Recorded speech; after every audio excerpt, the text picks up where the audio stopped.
Tine guava tree ndo yatadyara panapa, ndo muchero wedu wekutanga wataita sei watadyara. Tikapanana ruzivo rwekukosha kwakaita miti mukati paupenyu hwedu.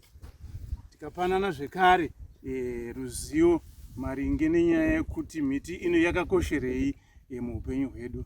Zvikuru satakanangana nenhau yekushanduka kurikuita mamiriro ekunze atinoti global warming and climate change.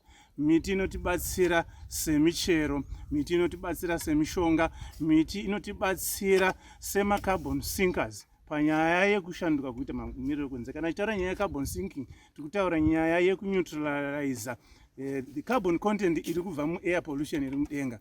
Air pollution iri kuzokanganisa panyaya dzekudestroy yatinoti ozone layer, chigumbezo chiri mudenga umo. Inova ndo nyaya yatiri kunyafamba nayo zvikuru panyaya yenhingirikini yeglobal warming and climate change. Saka ndosaka muri kutoona tiri panapa nhasi tiri kubatsirana tiri pamusha wamai VAGARI panapa tichibva kunhingirika organization yedu yePP. Inini ndonzi Margaret Goridema, ndinogara mudunhu rekwaJaji. Ndo mandakaroorwa muno ndo pamusha pangu padyarwa muti panapa.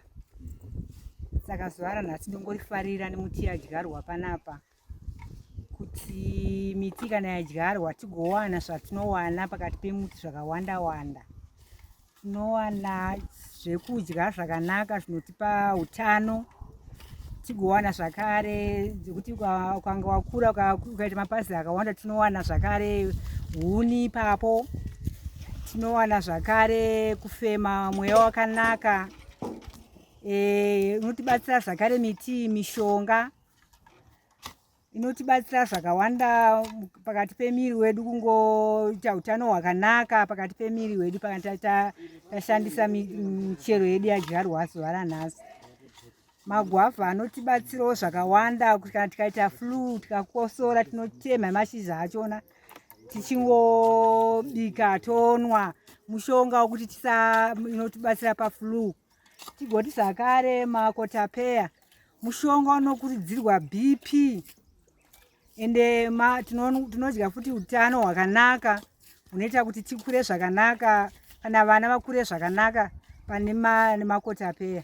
Kuti tinorambidzwa kutema masango, tinonzi mukatema masango haabvumirwe. Tinotomboita nguva yekuti tinobatwa nemapurisa kana tatema miti, vanoti musateme miti nekuti miti yakakosha.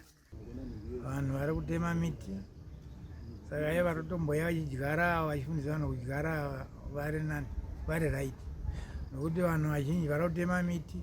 Zvakaita ipe panapa pane mahotera ari panapa, vanenge vachitenga huni idzodzo futi.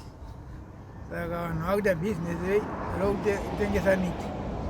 Saka tine mheni tichitotaura emaoko irinenge iri kure kure, kana kuti kuvafonera vanzara wauya kuno kana pasina exhibit hauna wasunga kwaunovaita.